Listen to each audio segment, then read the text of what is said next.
Even Lade. Hello. My name is Steve Lade. I'm a keen bushwalker and swing dancer, and in my spare time, I'm a resilience researcher. I'm writing grant applications for my research at the moment, and it's super frustrating. Endless form filling, pages of research proposal. It's just terrible to have to go through the effort of making clear to others what your ideas are. To tell governments what you're going to do with their people's money. To show that you're somehow relevant to society. It would be much easier if I could just scribble down a few half-baked research ideas and expect to get it funded. Yeah. Over the next 3 years, I'm going to do some really cool stuff, which is also relevant to society. But what's even worse is that grant success rates are really low. 15% is very common, and 5% is not unheard of. Just for comparison, did you know that 15 to 25% is the chance per month of a couple conceiving naturally? I think I know what I'd rather be doing. What I would rather be doing is conceiving an army of articulate babies with good academic writing skills who are going to write my grants for me. Now, that's what I call a research plan. But the topic of my research, so what I'm writing all these grant applications about, is the resilience of complex systems. It seems that everything these days needs to be resilient. Resilient buildings, resilient cities, resilient communities, resilient grandmas, resilient potato sack racing teams, resilient armies of grant-writing babies. But imagine what it would be like if everything in the world were resilient. It would be a little bit weird. It'd be like living in a world of stainless steel people and plants and animals able to resist a tremendous amount of stress before breaking. It reminds me a bit of these superheroes with unbreakable skin, like Superman, Wonder Woman, you know the type. And in a resilient world like this, filled with these sorts of people, you know who I'd feel really sorry for? The acupuncturists. Clark Kent walks in, I've got a bit of motion sickness from all this flying. No, sorry, needles aren't going to work on you, mate. Wonder Woman comes in, sore wrist from all this punching. The needles are going to have to stay in the drawer. An echidna comes to the front desk with a bad back. An echidna at an acupuncturist?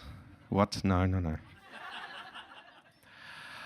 Or maybe, thank you, Phil. Or maybe a resilient world is one in which everyone and everything is super elastic, able to bounce back from anything that happens to them. This would be quite fun for a while, I mean, like living in a giant bouncy castle. But imagine if you had to change something in this world, like, say, knock down a building. That building would bounce just right back up again. Hello, I'm back. I'm resilient. And trust me, that is how resilient infrastructure speaks.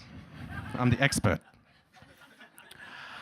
So maybe it's not enough just to be able to resist and bounce back, but maybe to be resilient, maybe you need to change when necessary. Resilience theorists actually talk about not only being able to bounce back or resist, but also, when necessary, being able to adapt or transform. Speaking of transformation, do any of you remember the Transformers TV series from the 1980s? Yes, good. It was very cool. Maybe a little bit too cool. An ex-girlfriend of mine did tire of me pretending all the time to be Optimus Prime in bed. She was going to leave she was going to break up with me. But then I said, no, I can change. Can't you see?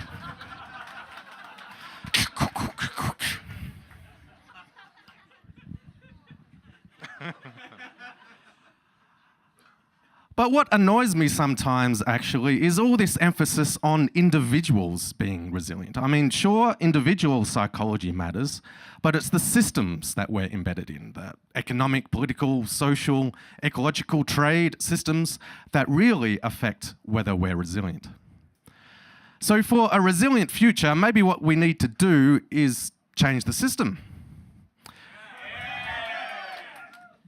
But how do we change the system? How do we overthrow capitalism, end environmental degradation, smash the patriarchy while we're at it?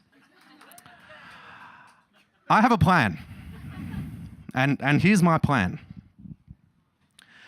You may know me as Steve Lade, but actually I am Optimus Prime.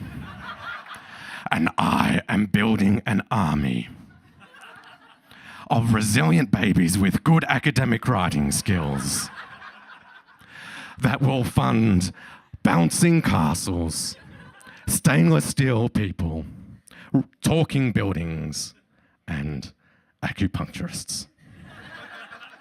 Thank you and good night. Steve Lade!